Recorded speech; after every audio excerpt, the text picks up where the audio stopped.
Hey everyone, my name is Dr. Dolores Tarver. I'm a licensed psychologist here in Georgia, and it is time for the TT Time with Dr. Tarver is a wellness-based podcast. It is not intended to be a substitute for a relationship with a licensed mental health provider. Welcome to April. I know it's Thursday. I'm late, but I'm straight. We are in this April series. April is a lot of things in terms of awareness months, and I think it's a great time for us to kind of check in with ourselves and where we are and what we're doing in this journey. And so April is Minority Awareness Month. April is Autism Awareness Month, Parkinson's Disease Awareness Month. It is National Stress Awareness Month, National Alcohol Awareness Month. So, in other words, April is that time of month where you really think about your health and your wellness. World Health Day, it was April 7th. It's National Public Health Week this week. And I think that it's a great time for us to really talk about some of the things that interfere with our health and our well being. We're just coming off of Lent. For those of you who celebrate, and we know that Lent is a time where often people make some sacrifices to let go of some things that aren't necessarily contributing to their overall health and well-being. So for me, it was giving up chips and french fries and shopping. And yes, those are my big three. Those are my go-to in terms of stress. I want some french fries. I want some crunchy chips. Jalapeno kettle cooked is my absolute favorite. And any kind of fry. It doesn't matter. It can be a curly, a steak, a waffle, crinkle. It does not matter. Love them. And so I found that during that season of preparation for Lent and giving up things that I substituted. But however, my substitutions weren't necessarily always the healthiest substitutions. So I gave up chips and French fries, but then I picked up peanut M&Ms. Then I was eating crackers, right? Because they're not fried; they're baked. So I thought to myself that there's probably other people who are in this season that are dealing with the challenges of recognizing that you have some patterns that aren't necessarily benefiting you and you're trying to find some alternatives, some replacements for those behaviors. However, you may be picking up things that aren't necessarily any healthier and honestly can be just as bad as the thing that you are trying to move away from. And we know as we recognize Alcohol Awareness Month that often what people will do is they will transfer their addiction from one thing to the next. So if I'm giving up alcohol, then I might pick up soda, or I might pick up um, cigarettes, or I might pick up something else, right, to kind of feed that craving, that need, in order for me to be able to cope. And the reality is a lot of us struggle with coping mechanisms that can be sustained over time. I've realized since I turned 50 that a lot of the things that I had done before 50 just aren't working as well now, and that's with regard to nutrition and how I'm eating. Had to make some changes with that because of anemia and low B and D and all of the things just tanked. But I started being vegan to be able to get some numbers down in terms of, the cholesterol and the blood pressure, only to then end up offsetting it with some other things. And so finding that balance can be really tough as we're trying to navigate these stressful environments. And you may be in the season where it just feels like stuff is kind of coming back to back to back to back. I know a lot of you made some changes at the beginning of the year. You wanted to add more exercise or more water.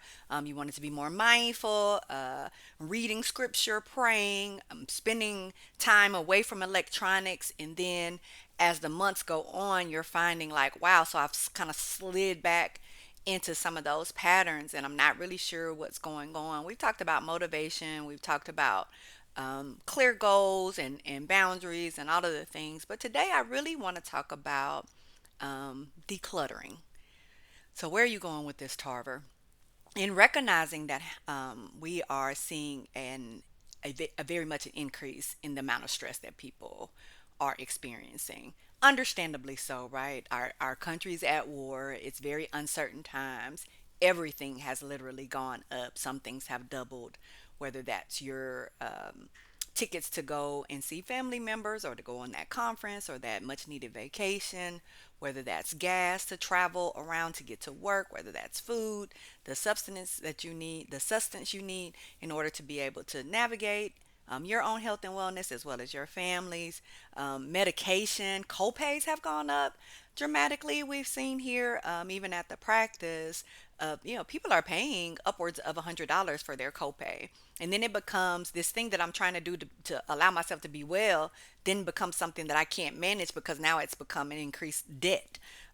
So for people who weren't paying anything, or people who might have been paying $20, $30, when you talk about going up 3 and 4 times what they were paying, like that's pretty difficult to sustain. So people are having to make some significant changes and make some hard choices about what they can manage in this space. So that means maybe I need to see my therapist less, not because I'm not benefiting from being able to see them as frequently as I was, but I just can't afford it in these other things. And the cutting back of things has increased people's stress too.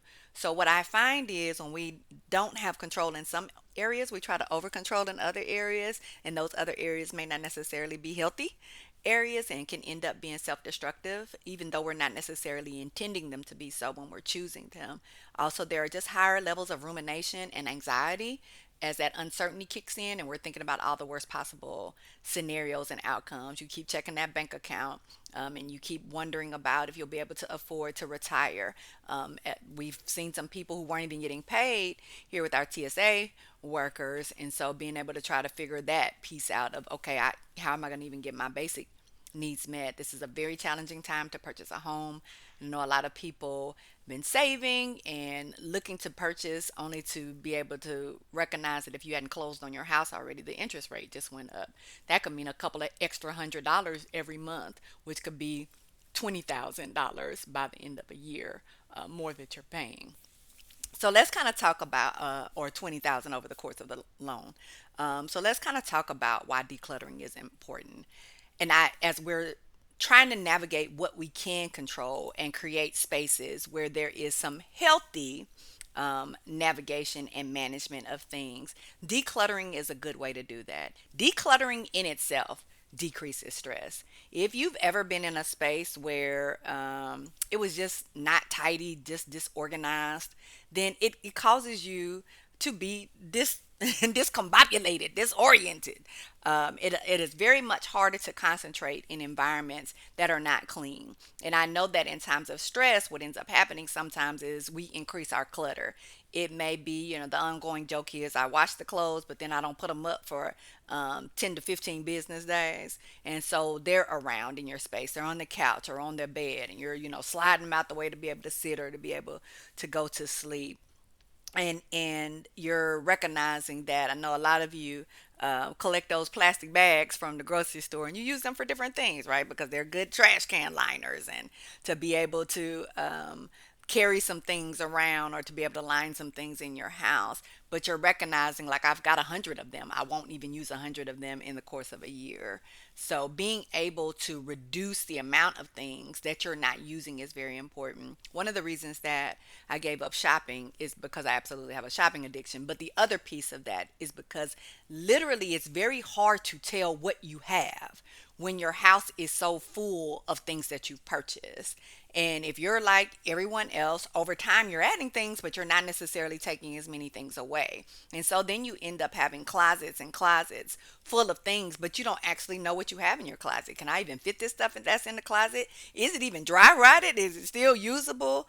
And recognizing how there is so much need. Decluttering also allows you to be able to help other people, because you have an excess of something. You may be able to decrease it and give to someone who needs it. So those clothes and those shoes and those coats, some of y'all got 15 comforter sets. You don't need all 15 of those comforter sets. You don't even use them, because you tell people don't be laying on your good comforter set. So things like that will allow us to be able to create spaces where when we come back home, then it's like, okay, breathe, relax, reset, recharge, instead of being overstimulated by all the stuff that's in our environment. And one of the things that you do have control over is your home space. So even if you're creating a room, you can start small. It doesn't have to be the whole house. I know April is a time for spring cleaning, but you don't have to clean everything. That doesn't mean that you have to wash all the curtains and get the baseboards and behind the stove and behind the refrigerator. As much as it may be, you take a thing. Maybe you clean out that junk drawer. Maybe you clean out that closet. Maybe you get rid of those books that you've had from when you were in school 40 years ago that are still in that closet, in bins that you don't even look in and don't even know what's in them. It's just a bunch of paper. Might be old drawings you have. And one of the ways that I tell people to declutter is, one, you have to recognize that there are not emotional connections to everything that you have in your house. If you tie yourself emotionally to things, it is very difficult to let them go. And we've already talked about how hard it can be for people to let things go. So it's really important for you to be able to objectively look at the things. Am I using it? Have I used it in the past 10, 5, 15, 20 years? And if I haven't, then let me not even open it up to get rid to go through it and then find myself being attached to it, because if I needed it, I would have used it. Now you do want to make sure, of course, there's not anything in there identifiable with your personal information on that. For those things, you want to go ahead and get those shredded, or you can rip them up into tiny pieces. You got scissors, you don't have to have a shredder, that's not a needed expense. But just making sure that you have gotten rid of anything that might be used to steal your identity later on. Decluttering also gives you more space. And I think a lot of times our frustration is we're saying this house is too small. I don't have enough space. And it is that I'm maybe not making the best use of my space, not that I don't have enough space. And so when things take up so much space in your, like I look, this closet, my bookshelf over here to my left, has a lot of books on it. One year I went through, and I did have a lot of textbooks from college, and of course, you spend a lot of money on those textbooks, and you're thinking like, oh, I don't want to get rid of these, but then they get outdated, and I'm not using them anymore, and they could be going somewhere where they could be being used, or they could be recycled. And so I made a concerted effort to go through my textbooks and get rid of them. It's about time for me to go through this bookshelf again, because if you see it right now, it's getting very cluttered. But the same is true for any space that you have, because then when I want to add new books, then I don't have space, and that's how they're ending up on top of books. You all know how you slide them on top of the lined up books, and so it is very. I have an elephant that I was given as a gift, this little peekaboo elephant. He's covering his eyes. That's how he feels about my bookcase right now. It's like, ooh, don't look. So I'm going to take some time over the next several months and start decluttering those spaces so I have more space to be able to add new books and other things that I am going to use that I need to expand my practice or my intellect or whatever it may be. And then I'm also being intentional about what I'm choosing instead of just adding for the sake of adding. And I think when you have a shopping addiction, when you see something like, you're like, oh, that's good, let me get it, or oh, that's inexpensive, let me get it, instead of thinking, do I actually need that, or is that just something I want? It's very important for us to separate wants from needs. That is one of the best mechanisms to be able to keep yourself on a budget, is being able to understand what you need versus what you would just like to have. And also what you would like to have as a mechanism for coping because you're in an uncomfortable space. When you understand that you don't need a new something for everything, you don't need a new dress for every event, you don't need a new pair of shoes to match your tuxedo. You have some things in your closet, and if you don't, then there are probably some things in your closet that you may be able to take out, go and take to a consignment store, get a little money back. I know you don't get a lot of money, but a little bit to go toward something that you're purchasing. So you're saving up for, and not also putting yourself in a place where you're buying things on credit, or buy now, pay later options, but that are actually things that you are being intentional financially. Get all those L's in there. About purchasing. And that also is, and I know sometimes we want to spruce up a place, like, oh, this furniture, I need new furniture in my office. That's one of my goals for the next few months as well. So being able to put aside that money and earmark it, because I can't get, the furniture for the office and then tires for the car and then a new car, and then, right, like, you start recognizing like, okay, I'm not prioritizing, I'm just purchasing. But if I take advantage of the space that I have, I might need that car, because now I've cleaned it out. Now I got the space that I need. A lot of people are living in their cars, and so you don't have trunk space because you haven't cleaned that car out. Clean that car out, you have trunk space, and that car will be just fine for you. I also think it's important for us to understand that there is a peace of mind that comes along with decluttering and clean spaces. And I know that there's some people have a minimalistic approach and they want to really just kind of minimize and get down to the bare essentials. Everybody's different. I'm not telling you to get rid of everything in your house, but I am telling you that when you have all of those old keyboards and laptops and TVs, and I'm sorry if I'm stepping on your toes or ringing your doorbell, that you're not utilizing, then that is not going to allow you to have a peaceful space because again, you got stuff under the bed, you got stuff on top of the bed. Some of y'all's guest rooms have turned into junk rooms. And so now you're like, I can't even have company over. And then you get to a point where it becomes a shame and embarrassment. And so you're not having a peaceful space for yourself, but you're also not having a peaceful space that you would feel comfortable bringing anyone else into. And again, we're going for that calmness. We're going for that stillness of mind. If you want to do your reading or your studying of the word, or you want to just be able to take notes when you hear a good message, a good podcast, then you're not going to be able to do that if that clutter is constantly there. And then it becomes this thing in your mind that's back there, and you're holding on to it, and it's interfering with you being able to focus on other stuff because you're going to constantly be thinking, I need to take care of that. I need to take care of that. And they're not necessarily conscious thoughts. We may not even be aware that we're doing it. But then if we take some time and really take stock and think about it, like, yeah, I'm not as peaceful in my living space. And I know that you all have always been in situations where you can't find something. You know you have it. You just don't know where it is. How many times have you bought the same thing simply because you couldn't find it? I was very distressed with myself when I was looking for extension cords. I just bought extension cords for a production at church in December. Now, I could not find a single one of those. I bought like four cords, couldn't find them. So a couple of months ago, I ended up buying more cords. Now I know I'm gonna find those extension cords, and I'm gonna be big mad because I'm gonna have about 8 lying around unnecessarily. Right, so that's more money that's also being spent is because you're buying extra things when you already have it, but you can't find it because there's so much clutter. There's so many other things, and you know how in your mind you're like, oh, I'm gonna put this here and I'm gonna remember where it is. I'm not if it's not in something neat that I can be able to clearly see. And I know most of you have figured out organization really helps. So having like here where my cords are, here where my adapters are, here are my insert whatever, my scissors. You know, it's always hard to find a pair of scissors when you want a pair of scissors. But that allows you not to have to go through so many things, and it allows you to be able to have the space where you would keep it. Because I imagine what ended up happening is the space where I would typically keep it had something in it, so I put it somewhere else. And so it's very important for us to be able to go through. And I know a lot of us have shove things in places. Some of you decorate for the holidays, and you probably got bins of different things for each holiday. And you know how you can just shove stuff in a space, and then it gets so overpowering that you're like, oh, that's overwhelming. I can't even go in there. So this is also a good way to be able to organize the things you have, go through them, and get you a buddy. I definitely believe in a team approach. You know that I will talk to you about that all day. Having a good team is very valuable and important. So have some people come over and help you. You all can help each other. Isn't it interesting that you can help somebody clean their space when you can't clean your own space sometimes? But there's nothing that you need to be ashamed of about that. It's just that starting that can be really hard. It can be very overwhelming. And again, if we have emotional ties and connections to things, sometimes it can be difficult for us to purge. So we get that friend in there. It could be a family member, it could be a coworker, it could be a church member. You may just have somebody in your life that likes to organize, and they may say, "Hey, I'll come over and help."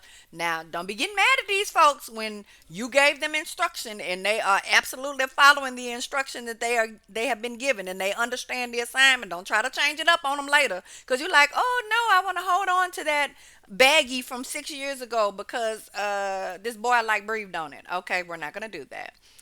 Also, what decluttering does is it allows us to be more productive. It allows us to be more efficient. It allows us to be more organized. It allows us to be with less sustained effort because it's not taking us as long to get it together. You know how sometimes you're working on something and then your eyes keep going over to that thing that's undone, and then you're gonna stop like, oh, let me go put these clothes up. Oh, right now some of it is procrastination and we just don't want to have to do this thing that's requiring sustained effort. But sometimes it is literally again because we can't focus and we're not necessarily aware of how much it impacts us to be in spaces that are cluttered. If you've ever been in a space that was like clean, and there wasn't anything on the tables and underneath the tables, and you could really just focus, it allows you to be able to navigate more effectively. And so it's important for us. And even if you think about stuff like going through those emails, I know emails, text messages, some of y'all have 5,000. I saw a post the other day. I got tickled. The young lady said she is paying for storage on her phone because she has so many pictures and videos. And people were offering some really helpful hints. They were like, hey, take it off that, put it on the drive, upload it to the cloud so it's still there, but it's not on your device. And I think sometimes we have to remember that our emails, the papers, you'll have papers, stuff that you get in the mail, your statements from your insurance company or other things that maybe if you're not on electronic for different things, you got a lot of paper that can come around. And I know for a lot of people, they hold on to every little piece of paper because they're like, oh, I might need this. You can scan things now and put them on a drive so you don't have that paper around. And there are times when it's, okay to let that paper go. That paper was from 20 years ago, ma'am. They're not coming for your taxes for 20 years. So go ahead and start shredding that stuff and get rid of it. Talk to your IRS consultants about how to get yourself more digitally advanced so that you don't have to have storage file after storage file after storage file of receipts from 60 years ago. Okay, and that schoolwork that you did back in college, you still got that paper yellow, faded, you can't even read it anymore. But there are absolutely some resources for you to be able to try to organize if you need that assistance. I will also tell you that when you're in a decluttered environment, you sleep better. You really do take stress with you to bed unless you de-stress. I encourage people to journal before they go to bed because that's a form of decluttering or purging, as I like to say. But also, when you're in that bedroom and you don't have those clothes on the bed next to you or on the floor, it allows you to be able to go to bed not having things in your mind that need to be taken care of. And that's usually what interferes with us being able to sleep. That mind is still going. So even though we're not necessarily consciously focused on it, it's back there. It also ends up becoming distracting. Like your room can be really busy, and you just are finding yourself going from this to this. You get up, going through stuff, get yourself all distracted. You got piles of dishes in there. I used to I tell my son he had a water bottle garden because he would have so many bottles of water. Like, why do you have 16 bottles of water if you don't take these water bottles out of this room? And pour them out and recycle them or consolidate them, put them in the refrigerator and rechill them. But it allows you to be able to sleep when you don't have all of those things in your environment. You know what? It's also easier to take care of your home when you don't have all of those things causing chaos in your environment. You can see if things are missing. And I always, when I would travel, my mother taught me this. Whenever you travel, you make sure you clean everything, everything's up, away, all of the stuff, because something could happen. So what if I don't get back when I thought I was going to get back, and that garbage has been sitting there for 2 weeks, or those clothes have been sitting there. We come back, we need to get out of the house really quickly, and we don't have anything clean. We got to sort through all of this laundry. So put things up, have things away, clean and tidy. But also, in the event something happens in your home, a storm comes through, and there's damage, or God forbid a theft occurs while you're gone, you'll be able to easily tell that something is out of place in your environment. If you're able to see this tidy space, a leak. Sometimes people don't realize they have a leak because they have so much stuff that's in spaces. The water is on the floor, but you can't see it. It's been soaked into the carpet or whatever, but it's also mildewing all of your things because you can't see that there's actually water. So those things are really important. I definitely think that if you don't have a clean space, you also don't want to do things in your home. So whether that's your healthy eating, so you're cooking, because like, am I gonna cook when I can't find my stuff? It's the pots and pans. They may not be clean, or they may be uh, behind 16 other things, and it's like, I don't want to have to get that crock pot from under there. That's going to take too much time. And so I'm going to go out and I'm going to get something to eat because it's easier, because I got so much clutter. You can meal plan so much better if you've got a clean environment around you. You also can more easily tell what you have and what you need. One of the recommendations from my therapist was always to make a list before going to the store after I've gone through the cabinets to make sure I know what I already have. That stops you from buying duplicate things, and that also stops you from forgetting something that you may need. In the event there is an emergency, and this is why people get embarrassed and they don't want to call and have people come in their home. You have an emergency event where you need to call EMS paramedics over, and then your house is not where you want it to be, and so you don't do it. Or there needs to be a service done to your house and you won't get that service done because you're embarrassed about how your house looks. So now it's been 16 years and you haven't gotten that roof fixed because you were worried about them people having to come in to check from the inside to see where the damage is because you have so much stuff going on in that attic. It allows you to be able, for any eventuality, to not be concerned about people coming into your space. And you all be surprised how many people, even in grieving and any kinds of things where people might need to come to their home, even give them help, they are refusing to have that done because they don't want people to see how they're living. I do think it's also important for you to recognize that the more cluttered your environment is, the harder it is for you to make decisions.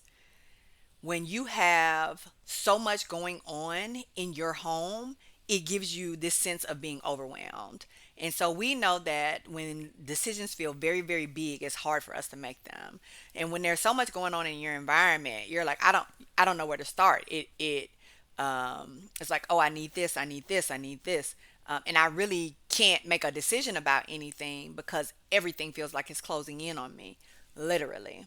And so it's very important for us to have those clean spaces, those clutter free spaces, in order for us to be able to also declutter our brains and our thinking. We talk about, you can tell how stressed a woman is by how cluttered her purse is. So if her purse is nice and neat, that means that she's in a clear space, because that means she took the time to clean it out. It's very well organized. She can think effectively, knows where things are. The same is true for any other space that you have. It could be your car, it could be your purse, it could be your home. You tend to function better, and it is a reflection that you're functioning better when your spaces are cleaned out. Because then you can utilize your home for what it's supposed to be utilized for. Anything that's in it that you purchase to help with cooking, to help with cleaning, to help with organization, to help with studying is readily available to you because you can see it. It's in a cleared space. It also gives you some time back. Do you know how much time it takes to try to find those clothes in the morning because they're in their laundry basket, or they're on the couch, or they're in the bed, or they're on the floor, or they're in the closet and it's not organized, and you got hangers fighting for with you when you're trying to go in there? That means you're putting more time on your schedule to be able to get things done. So when you're trying to get out of the house, or you're trying to be able to pick an outfit, or you're trying to be able to say like, hey, I got this event coming up, let me see if I need to get this thing iron, press, wash, whatever. I can't, I'm taking all this time because I can't get to it right away. I'm so distracted by all these other things that I have to get to in order to get it. It takes away from not only you, but it takes away from family. It takes away from the things that you're doing when you're having to spend so much time uh, tussling with the things in your house in the morning or in the afternoon or in the evening, whatever the case may be, because it's not easy for you to find. That's going to take away from your energy. That is going to take away from the time that you would have to focus on your self care and your wellness. That is all that extra time that you would get. Now it is being devoted to you having to try to find something, sift through things, trying to figure out. go through the clutter in your mind to figure out where you may have put something. And it takes away from the family time and relationships and all of the things that you have going on. And it becomes then the priority to find this thing so I can be functional. And then I can't really focus on the things that I truly need to be focusing on. Now, again, the steps to decluttering vary. It definitely depends on how much clutter you have. It also depends on your ability to be able to start. It depends on your relationship with things and if you have the capacity to be able to declutter. You may be completely overwhelmed and not be able to do it. It may be a specific instance of, for example, grief. Like, I'm not going to be able to go through my mom's stuff or my dad's stuff or my sister's stuff or my child's stuff, right? And that's, where the team member is going to come in. So there's a lot of factors in there. So first you got to assess what are the needs. Is it a room? Is it multiple rooms? Is it a vehicle? Is it a storage space? What is it that needs decluttering? What are my barriers to being able to declutter? Is it that I have a hard time letting things go? Is it that I get easily fatigued and so I'm not going to be able to keep the pace up? It's going to take me a long time to get through this garage. Is it that I need some organizational tools to be able to help? Is it that I don't actually have a space to transfer the stuff to while I'm trying to declutter because there's so much things in here and there's no room? Right. So there's a lot of things that you need to think about. There are decluttering checklists that I would encourage you to utilize. They allow you to be able to figure out what are some of those barriers and what are some of the things that you need. They typically ask some questions too to help you with decluttering and getting a process. It is very important for you to understand that you are not going to be able to declutter everything you want to declutter in 2 hours. And so I think sometimes people get very overwhelmed, particularly when it's like, I feel like I added more stuff instead of taking stuff away. As I'm going through things, the piles are growing. And it's about you making progress. You're not going to be able to do it. And I think that we get, we have this sense of perfection or expectation in our mind, and when it doesn't meet that, when we're not making the progress in the way that we want to, then we abandon it. And you can tell where people started stop in trying to declutter. And I think that it's also really important for you to organize things into what are things that can go right away, what are things that I need to sort through, what are things that I know I want to keep. And that way, things have a place, and it's important for you to ensure that you know what that is, and also anyone that's helping you knows what that is as well. That way, as you start to maybe want to put some other things into the categories, they can remind you, like, hey, and those with those basic questions: are you using it? When's the last time you used it? What are you using it for? How frequently would you actually use it? Do you have something else that you could use in place of this thing? Because sometimes we have things that are multiple, that have multiple options that it could be used for. And so I don't need 15 different things to do what this one thing can do. And so that's important to be able to ask as well. Now, there are definitely people who for a price will help you declutter, and so you definitely can hire someone if you have the money to be able to do that, or if that's something you want to save up for. You may have some people that specialize in being able to declutter, and so that allows you to have that expertise and takes that pressure off of you and that stress off of you. But also for some of you that may be a little bit embarrassed and may not want your friends or family to know, though your friends and family definitely know, then you have that option. But I will tell you that, take a step, right? And again, it can start small. It doesn't have to be the big space, everything. And that's part of when you get your organizational tools together, what you're going to start with. You may want to start with something that already has less clutter. The bathroom could be a good example of that. Some of you got 55,000 shampoo and conditioners, hair products, facial products, all kinds of things that you've not used or you used once and didn't really like them, or they weren't a good fit. So those are again the things that are easy to start with. Like, let me just get rid of the things that I'm not using. There are a lot of shelters that could use those hygiene products. Those are one of the most sought after things that people need. And shelters are hygiene products, those things that you haven't opened. Some of you will buy little knickknacks and things that you're going to use as gifts that you haven't gifted because you forgot that they were even in there. Those can be going.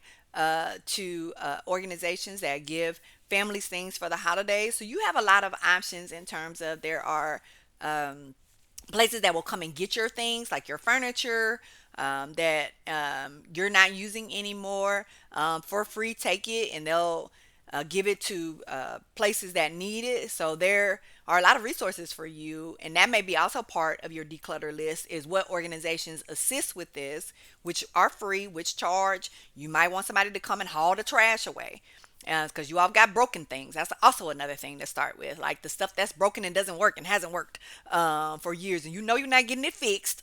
So going ahead and getting a service to come over and get the trash. You also have places that will scrub your electronic devices, and be able to take them away from you, because we don't want to be putting those batteries, those lithium batteries, in the garbage dump so they have the potential to explode out there, right? So you also may want to be looking at how to get rid of the things that you have. There are definitely sites, your waste management site in your area will tell you about how to get rid of some things. And they typically will have days where you can come and they will meet you wherever their sites are to drop those things off, like those electronics, all of those things that you need to shred. So there's spaces and places. You may also be thinking about that, like, I want to take some documents to a shredder.